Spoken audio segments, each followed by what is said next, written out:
Thank you, Professor Charles Whitehead, for those kind words of introduction. I'm happy to be here, and I'm happy to see there are so many of you around, because I'd like to invite you to join me on a culinary journey, a journey of discovery.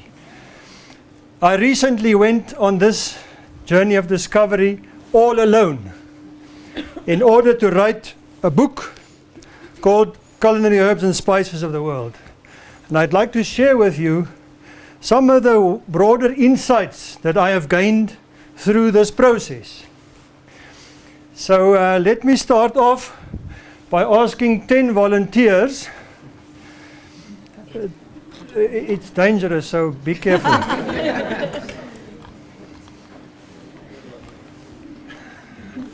Jeff, courageous man, okay?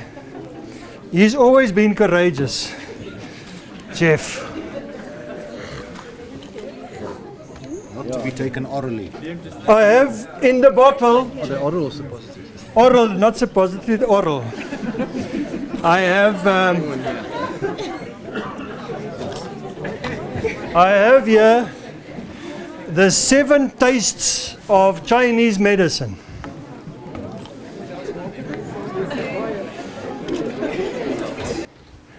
So I'm quite happy about these books. The one on the right is the South African edition of the book, and the one on the left is a co-production by Royal Botanic Gardens Kew in England and also the University of Chicago Press. The content is exactly the same, it's only the cover that's different. Right? So what you will see is basically my journey to produce this book. And our journey of discovery has 7 points. I like 7 points because there are 7 days in a week. And apparently the human mind works like that. You can, up to 7 you can still handle nicely. But when it comes to 8, so my students would know most of my notes are arranged in no more than 7 points, 7 main points. Anyway, I want to give a few historical perspectives on herbs and spices, and then something new. I thought to myself about all these culinary traditions of the world, and I think there are 7 main ones. And so this is, to me, interesting at least, that you can actually divide up these culinary traditions by the way we eat, with our hands or with sticks or whatever. The main starch food, staple foods that we use in those culinary traditions, and the spices. Then I'd like to spend some time on the 5 tastes, because really there's only 5 tastes. In other words, sensations that you can pick up on the inside of your mouth by way of receptors, taste receptors. Let me immediately dispel the myth that different parts of the mouth taste different things. That's nonsense. All the mouth is uniform inside. Okay, the density of the taste buds vary. But the idea that you can taste bitterness in the back of the mouth and sweetness at the tip of the tongue, that's absolute nonsense. It's urban legend. Then I would like to just briefly talk about flavors and aromas, which of course we perceive in the top of the nasal passage, not in the mouth. And then just show you some herbs and some spices, and then some mixtures and seasonings and condiments. Right. So, historical perspective. The reason why I'm standing here today to talk to you is because my ancestors came to the Cape in just after 1660, because they were Dutch and they were connected to the Dutch East India Company, and that company started a trading post in Cape Town, what is now Cape Town, in order to trade in herbs and spices, mainly spices from the east. So if it wasn't for spices, probably some of us would not have been here. South Africa would have looked quite different. But it's because of the lucrative spice trade that South Africa was colonized by the Dutch in 1652. And this, so the other point, of course, is interesting, is that it is arguably the spice wealth that funded the Renaissance. The cultural revival in Europe. Where did this happen? Northern Italy. Why Northern Italy? Because there were fabulously rich people in Northern Italy. How did they become fabulously rich? By trading in herbs and spices. Because Venice once had a monopoly on spices for the whole of Europe.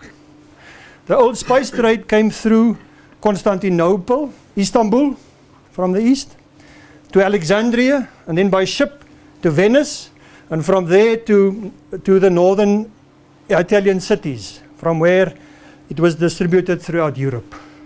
So this was a huge monopoly. Just like the beers made millions out of a monopoly on diamonds. So in that time the North Italians made a... And they, of course, these rich families funded artists and architects. Because true art cannot pay for itself. It has to be supported. Just like scientific activity cannot support itself, it has to be supported by the government or by some rich people like Bill Gates or whoever. The second point, well, I've already said the colonization of South Africa. The key moments in history, one can argue from a culinary point of view, the moment that Columbus set foot in South America, in the Bahamas, that's where he discovered the New World, so-called New World. And that discovered should be in inverted commas. He discovered chili peppers. And of course, as you may know, chili peppers took over the world as one of the most popular spices of all times. But the origin was South American. And before the 12th of October, 1492, there was no chili in India. There was no chili in Africa. No peri-peri. Okay. Then the second point there, 20 May 1498. That was when Vasco da Gama stepped ashore in India and opened the sea route, showed that you can actually go by ship around the Cape to collect those fabulous spices that people are prepared to pay so much for in Europe. And as a result, the monopoly was broken. The Dutch broke the monopoly. First the Portuguese, then the Dutch. And also the French were involved and so on. So this culinary exploration of the world is continuing today. How? In the form of the food channel on television, where you can see all these funny herbs and spices that you've never in your life seen before. And you wonder to yourself, what do these things taste like? What do they smell like? So it's an absolute, fabulously, an unending journey of discovery of not only the culinary traditions, the complicated culinary traditions of the world. If you just take Chinese culinary tradition, for example, it's unbelievably complicated. For example, the yin and yang, their basic philosophy, is permeating right into their culinary tradition. Why? Yin and yang, opposites that complement each other. So you have sweet and sour pork. You have Peking duck, where the crispy, dark brown skin is served before the soft, white, fleshy, tender meat of the duck. Opposites that complement each other. And so to create a fabulous meal, you need many things. You need some thought. And I'll get to that. So here are my idea of the 7 culinary traditions of the world. And they are marked, they're numbered. I start with Africa, the mother country.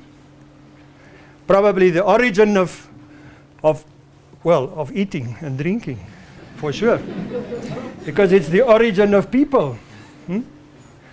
And you can see, in Africa, people eat by hand. That is the original form of eating. Many people that grew up eating by hand like to eat by hand because there's also some pleasure in feeling the texture of the food that is lost if you use a fork and a knife.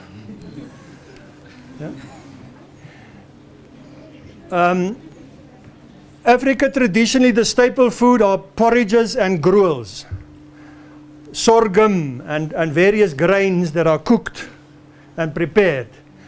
And in many cases in Africa, the food ingredients itself provide the taste. So Africa is relatively poor in spices. There's not a strong tradition of spices if you compare it to India and other places.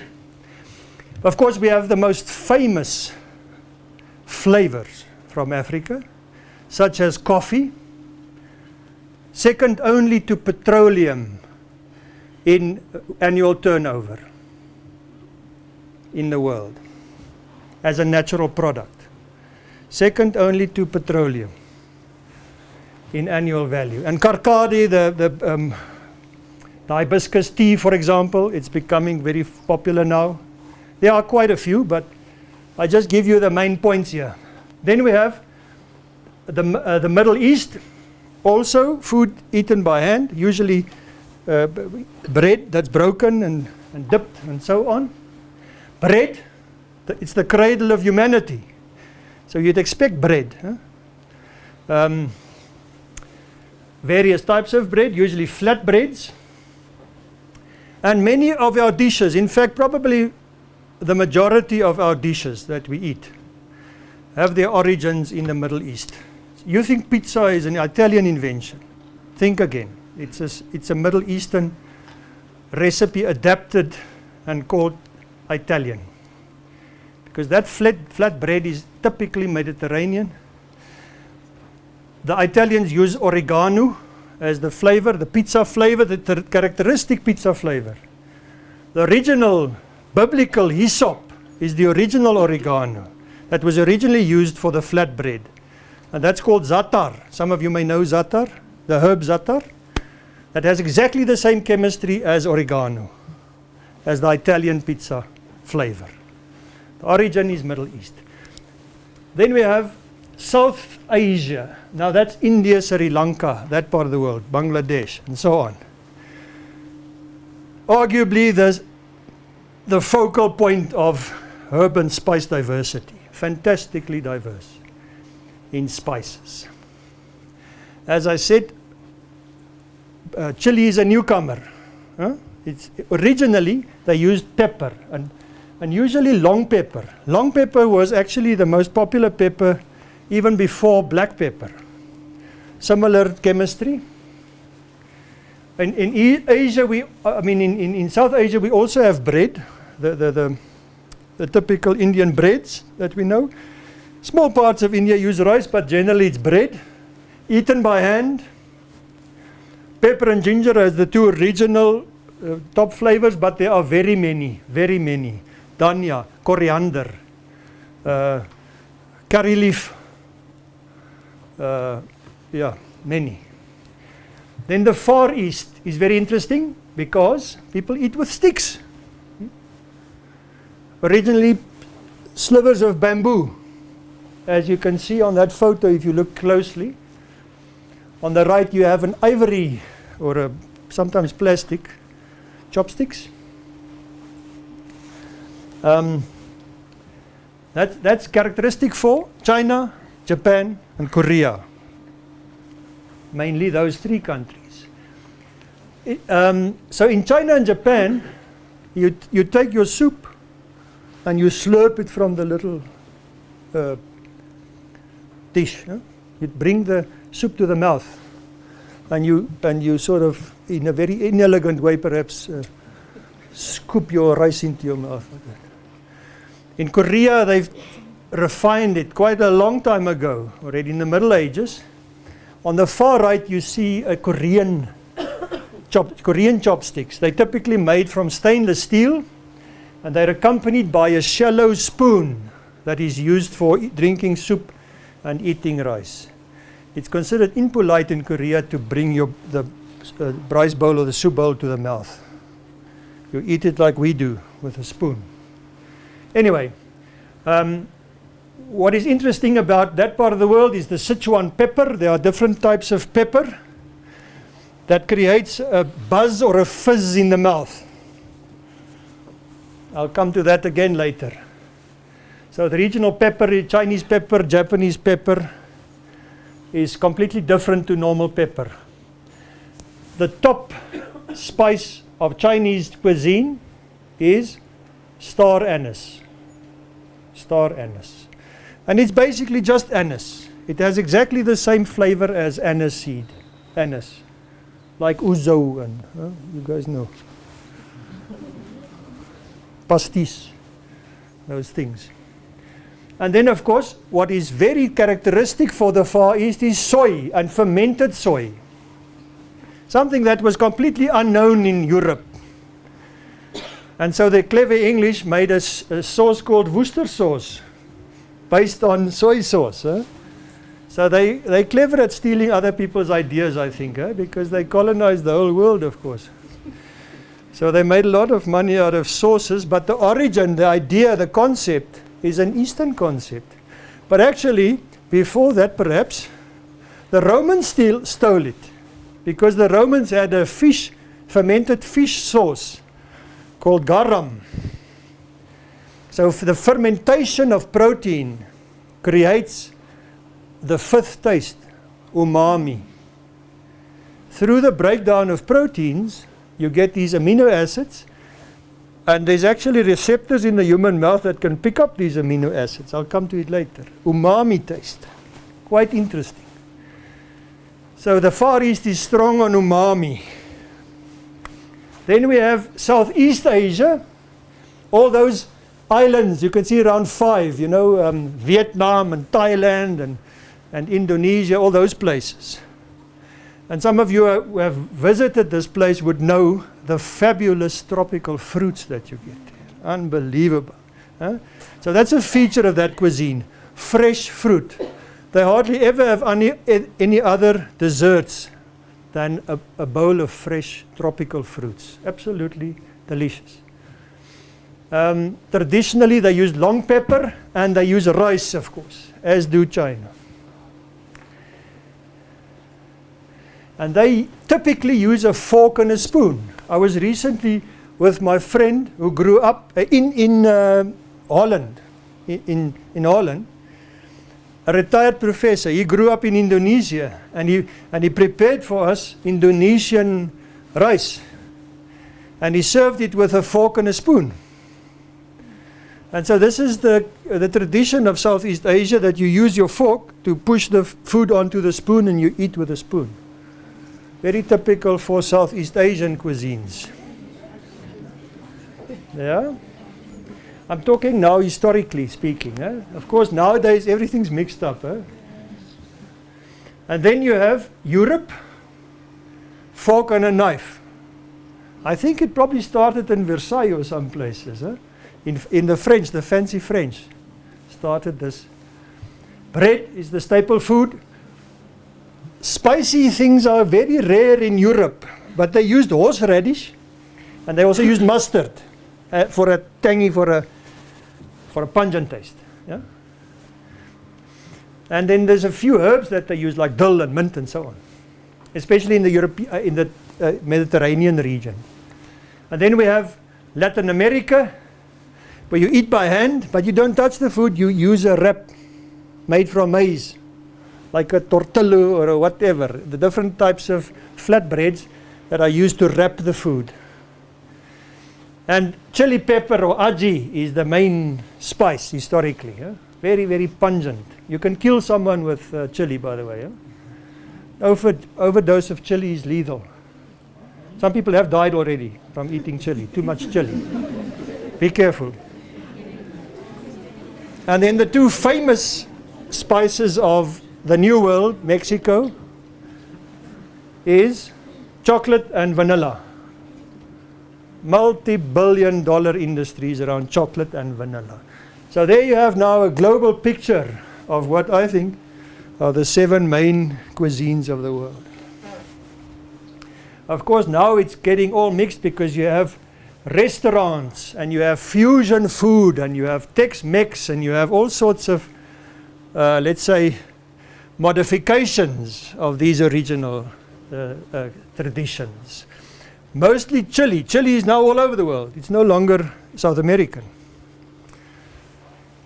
Okay, and I just want to, for a moment, share with you some of my experiences in Ethiopia, because Ethiopia is one of the most fabulous countries in the world. Going to Ethiopia is like a pilgrimage for many reasons. The architecture is astounding. Those rock-hewn churches of Lalibela, people still cannot figure out how it was possible to make them. Complete large buildings cut out of solid rock, looking like a conventional building, but it was cut from solid rock, monolithic churches of Lalibela. The tallest stone rock pillar ever erected in the world is at Aksum in northern Ethiopia. The thing weighed, I think, 350 tons. It took, the Italians stole one of these Aksum pillars, and they eventually, with pressure from Ethiopia, returned this. This was now a small baby one in comparison to the big one. It took them 4 years to erect that small pillar. It was a technical challenge even in today's age. Anyway, I can get quite lyrical about Ethiopia, but anyway, what's interesting about Ethiopia is that it has a very unique cuisine. Yes, we know North Africa has many cuisines, Mexico, Moroccan and so on, but it's one of the few places in sub-Saharan Africa we have a distinctive cuisine. Yes, we also have a Cape cuisine. There is an expert master in Cape cuisine, my dear wife Mariana, but we grew up in the Cape. Anyway, Ethiopia has teff bread, injera. In South Africa, farmers feed teff to the horses. In Ethiopia, they use those tiny seeds to make bread, a flat bread called injera. Teff is the ancient Ge'ez word for lost, because it's the only grain, if it falls, it's lost. You cannot pick it up again, it's too small. Wheat and all those you can still sieve out and recover, but teff is lost if it falls. And you have berbere as the famous ingredient. Every dish almost in Ethiopia has berbere. Originally long pepper on the far right there, but today mostly chili. And a mixture of up to 50 different components. So berbere is a mixture of spices. And almost every family has a family tradition of the berbere that they use in certain combinations. The famous coffee ceremony that goes along with the burning of frankincense and myrrh, that also contributes to the sensual delight of the coffee ceremony. You don't only smell the coffee, you also smell the fantastic fragrances of these ancient aromatic plants. And then my personal favorite, the bean stew shiruwat, which is an absolutely delicious dish made from dry beans, ground up dry beans. And so I can go on, but let's go on. So the 5 tastes. So a perfect meal, a masterpiece of a meal, involves not only tasting, but also the eyes, visual. And this has been developed into a fine art, I guess, in China, Vietnam, maybe France, so that you also eat with your eyes, they say, right? It's part of the pleasure of eating. Then you have tactile, the texture of the food, crispy or soft. If you eat with your hands, you even get another aspect of that. If you eat chili, you activate the pain receptors in your mouth. It's not a taste, it's a pain effect. Honestly. And then smell, where you use your nose. And that's where the aromas and the flavors come from. You cannot taste aromas and flavors. No. You don't taste it in your mouth. You taste it in your nose. You smell it. You can only taste, there's only 5 tastes. The rest, the thousands and countless flavors and aromas and mixtures of flavors and aromas are all picked up by the nose, not the mouth. And then lastly, taste. In the mouth, the tongue And there are little receptors, little cup-shaped structures where you pick up the taste. Now those are the 5 recognized tastes that I have there. Sweet, sour, salty, bitter, and umami or savory. The first 4 were known throughout the ages.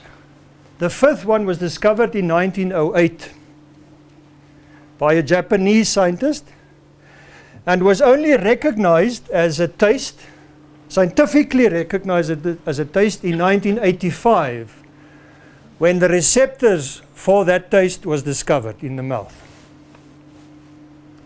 And this is a savory taste. It comes, I will get to it in more detail later. It's a savory taste. It's the taste of certain amino acids. And the most famous one that we know is MSG, monosodium glutamate. It's the glutamates that gives you that taste. And that also occurs in fish, in fermented products, and so on. And then the Chinese have 7 tastes, 2 more. And that brings me closer to the samples I handed out, because you have 7 little containers with a little bit of those powders. And they all color coded. Those, you can see there are 7 different, so maybe you can take them out so long and try and see if you can distinguish the 7 colors that I try to make. Because I want you to match up the 7 tastes with the 7 colors in the containers. The last 2 are both tactile. It's a physical, tactile effect in the mouth. And that is pungency, like in chili, or pepper, a burning sensation. That is a pain, not a taste. And also a tingling numbness created by certain chemical compounds. That is also a tactile and not a taste. Typical of Chinese pepper, for example. And spillanthus. I'll go into each of these in detail now. So there's the taste game. And there you have the 7 containers with grey, green, yellow, white, pale brown, pink, dark brown, and red. And the challenge to you is to match up these 7 colors with sweet, sour, salty, bitter, umami, pungent, and tingling numbness, or ma in Chinese. Okay, so what you can do if you're very brave, you just empty the container in your mouth. That is why I've given you water to recover after each dose that you take. I suggest that is the most brave but also the most effective way of tasting these things. If you're less brave, you can take the toothpick, wet it in your mouth and carefully transfer some of the stuff into your mouth. I promise you it's non-toxic. And even if you empty everything in your mouth, you will not have anything but maybe a sharp taste in the mouth. Okay, so you can go on with that while I carry on with my lecture. Sweet, fairly easy to understand, based on sugars. We have all these natural sugars on the left, sucrose, glucose, fructose, and so on, mostly sucrose in nature. And then we have artificial sugars for those of us who want to stay slim and beautiful. And then we have some other interesting stuff such as look the name. It's an artificial sugar. It's the sweetest of all substances known to man and women, I guess. It's not yet approved for human use, but it's thousands times sweeter than the sweetest sugar. And the other one is lactosol, which is interesting. It's used commercially in jams, for example, because it creates the false sense of non-sweetness. It reduces the sweet perception, so that sweet things taste less sweet. And this is used in commercially in jams and so on. Sour. These are usually acids, and we use vinegar or balsamic vinegar mainly as a condiment with food to create that sourness, but it can also be an ingredient of food. Fruits are often high in acids, so it can create an acid taste if you make an ingredient of it, like tamarind. Do you see the white packet on the far right there? That is tamarind, and in the glass bowl you have tamarind. It's the fruit pulp of a fruit, of a legume tree. But that's naturalized in, that occurs in Sudan and naturalized in India. So tamarind is not Indian, it's African. Anyway, and so there are various acid things. Over there you see suurfytjie, sour fig, our Cape way of making food sour in a natural way. And so on. There's apricot, another. There's lemon. Okay, mayonnaise. Think of mayonnaise. It's for that nice tangy sour taste. Saltiness. You get many different types of salt. They usually slightly, they include some minerals that give them color. Sea salt is often white, but it can also be brown and so on. So you have different types of salt. Nowadays it's become quite a fad to use different salts, as if a good salt will turn a bad cook into a good cook. Then you have bitter.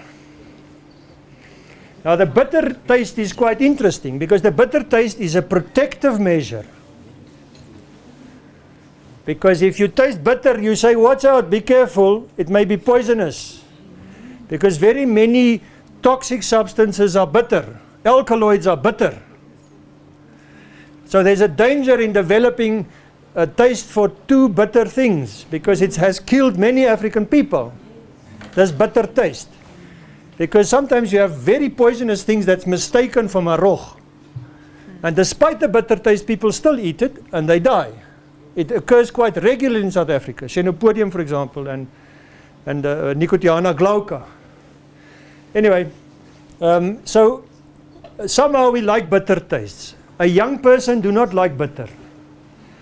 Because before the age of 20, you have double the taste perception as you have as an adult. So we lose half of our taste perception before the age of 20.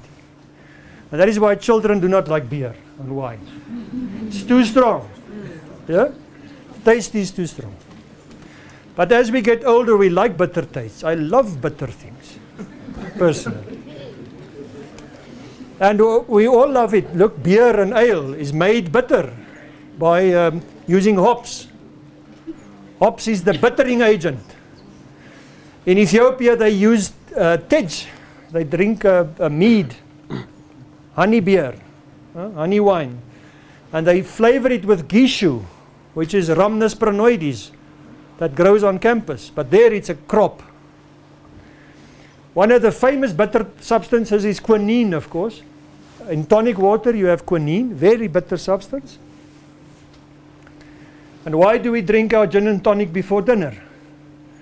Because it has a medicinal effect, the so-called amarum effect. The bitter taste in the mouth sends a message to the stomach to say, come on, excrete some gastric juices now. And that enhances good digestion. It's the so-called amarum effect. Surprisingly, bitter substances also has an effect on the heart. It strengthens the contraction of the heart. But it also relaxes. It's an anti-stress activity. It reduces the frequency of heartbeat. It has an effect on the heart. Then there's a substance, denatonium benzoate, that is used. That's the bitterest substance known in the world. Very bitter. It's used as an aversion agent, as a bitter aversion agent. So, for example, they put it in methanol. So if a child tastes the methanol they will immediately stop because it's so bitter. So it's to save lives that people, for example, antifreeze also contains that substance. It's called an aversion agent. It's 1,000 times more bitter than quinine. And quinine is very bitter. Then umami. The name comes from Japanese words. Umai meaning delicious and mi meaning taste. Umami. And the Romans had it in fermented fish. The Eastern people use fish sauce, shrimp sauces and so on. In the West they use yeast extracts or hydrolyzed protein. These Bovril and Marmite and so on. And I discovered the very interesting things. Americans absolutely hate Marmite. 100% certainty. I've tried to feed Americans now Marmite. And they hate it. Even if I warn them, please just try a little bit on a cracker, just a little bit. They hate it. Whereas I love it because I grew up with it. Australians grew up with Vegemite, also umami. They love Vegemite or Marmite. And show of hands, you like Marmite? All of you, more or less. Huh? All South Africans love Marmite. Not all. Oh, okay. Oh, okay. Okay. But I can tell you 100% of Americans hate Marmite because they've never tasted it before. Anyway, what is interesting about this umami thing is that there's a synergism between two types of amino acids. You've got the glutamate, monosodium glutamate, and you also have nucleotides such as those shown there. Don't worry about the chemistry. But when those two come in combination, they have a synergistic effect. Now you know what a synergistic effect is. It's not additive, it's synergistic. In other words, x plus x is not 2x, it's 10x. You understand? Synergism. Yeah? So, and that is why there are certain food combinations that are delicious. Because of these combinations of foods, such as, there I give you an example. The original umami taste was discovered in dashi. It's a broth made in Japan from fermented seaweed, kombu, and bonito fish.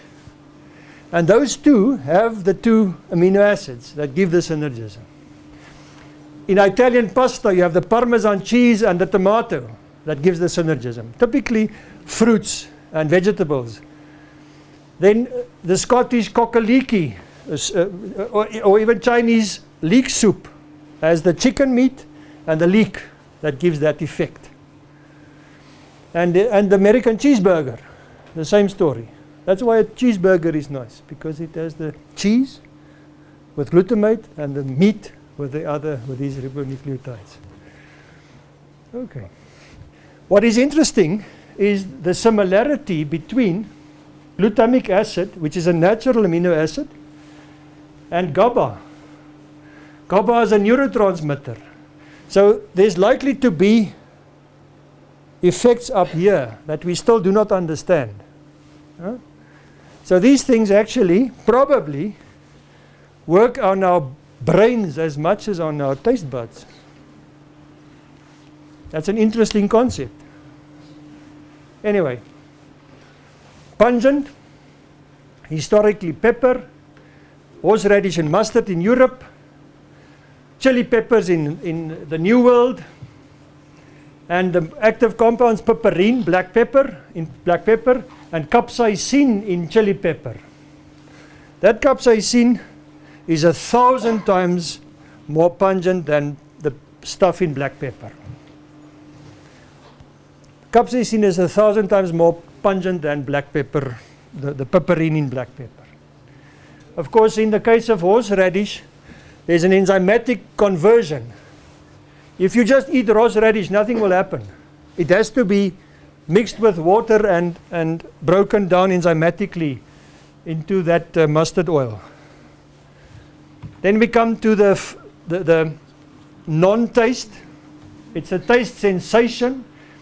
It's called a psychophysical buzzing sensation. Have you had it already? Yeah. What color?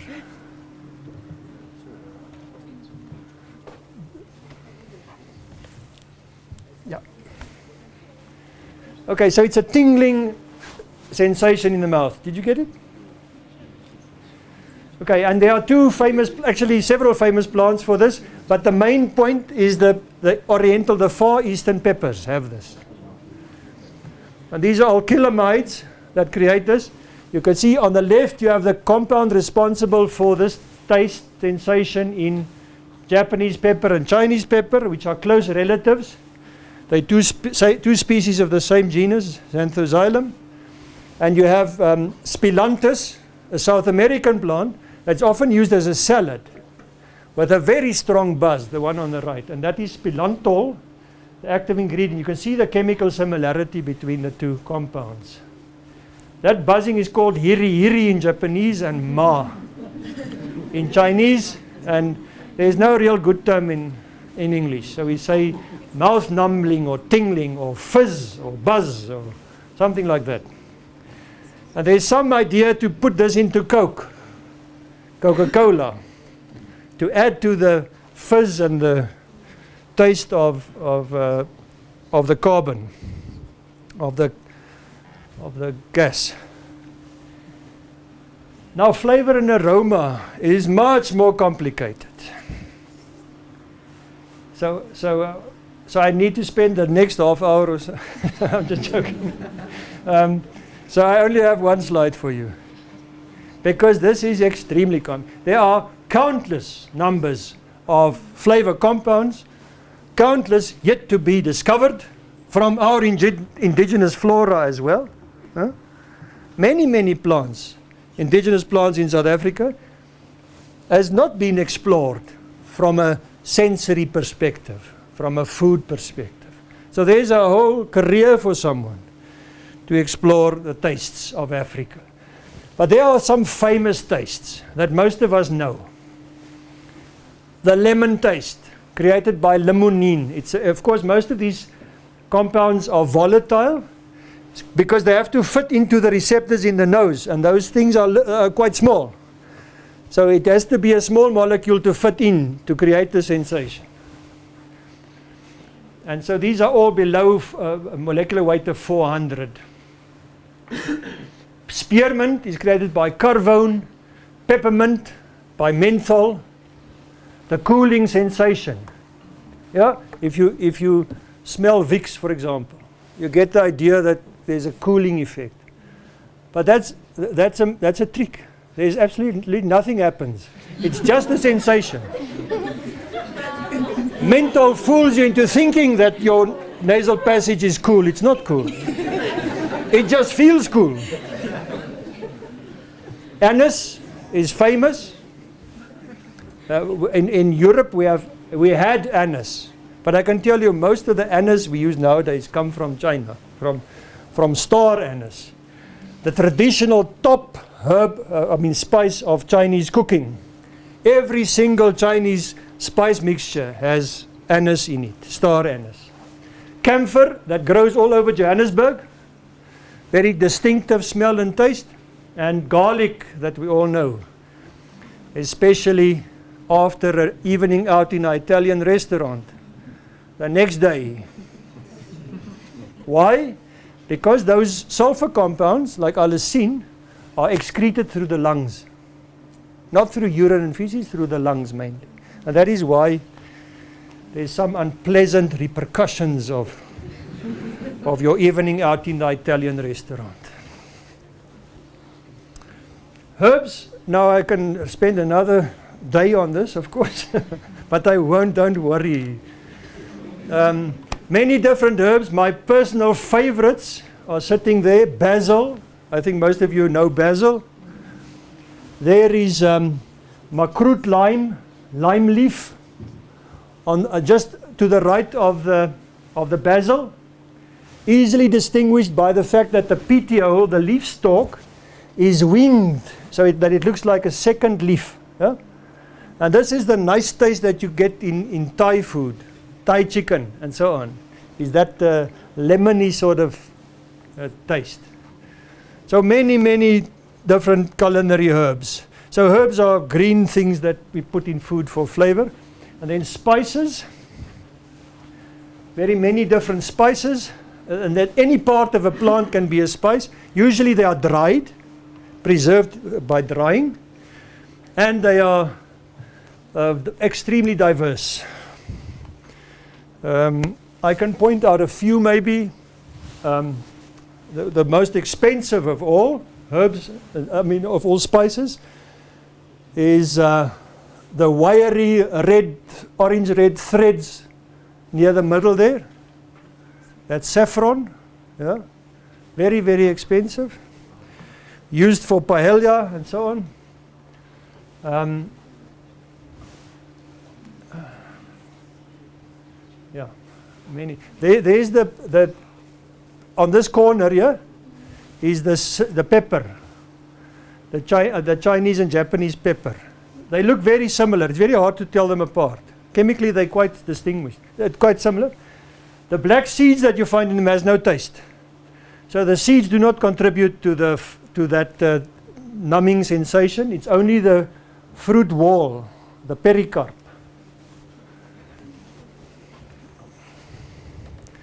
And there are some other famous examples. Vanilla, of course, the fruit of an orchid. It's the fruit of an orchid that's fermented to create the vanilla flavor. There in the middle is one of the most important of the spices of Cape cooking, nutmeg and mace. The seed and the seed arrow of the nutmeg plant, called fully in Afrikaans. Fully. Then we also have spice mixtures. Many spice mixtures, many new ones being created all the time, and very many classical spice mixtures, like garam masala and sambar masala and so on. So some, especially in India, if you want to make a dish, you can actually go to the supermarket and buy a little sachet with the required mixture for the particular dish that you want to make. We have many spice mixtures. The very first one there is that the Egyptian dukkha, sesame seed, za'atar, and so on. Many different mixtures. Condiments, what are condiments? It's flavored substances that we serve with the meal. It doesn't go into the meal when we cook it. Sometimes it does, but mostly served with the meal, like salt and pepper. But other cuisines have other things that they serve instead of salt and pepper, or with salt and pepper, and so on. Sauces, we have very many standard sauces. If you go to Frankfurt in Germany, you have the Frankfurter green sauce. A combination of 7 herbs. That's a classical Frankfurt green sauce, and so on. So what makes a fabulous meal? I think it is a combination of tastes and flavors and a visual appeal and a nice smell and the proper ingredients. So you can't use any old rice for paella, you have to use the proper rice, for example. Just little things like that could make a big difference. So we come to the end now, and there is the results. So the grey-green one is the sour one. I tricked you there by grinding some herb with citric acid. The second one is, the yellow one is aromat, monosodium glutamate. The third one is castor sugar. The pale brown one is Spillanthus inflorescences, Spillanthus flowers that's ground up. The pink one is salty, isn't it? Yeah, that's salt. That's Pakistani mountain salt. The dark brown, coffee beans, roasted coffee beans for the bitter taste, extremely bitter. and then the red, predictably, chili pepper, with a pungent, spicy pain reaction. All right. So I would like to end off this lecture by thanking you for being such a good audience, attentive audience. Only one or two sleeping over there.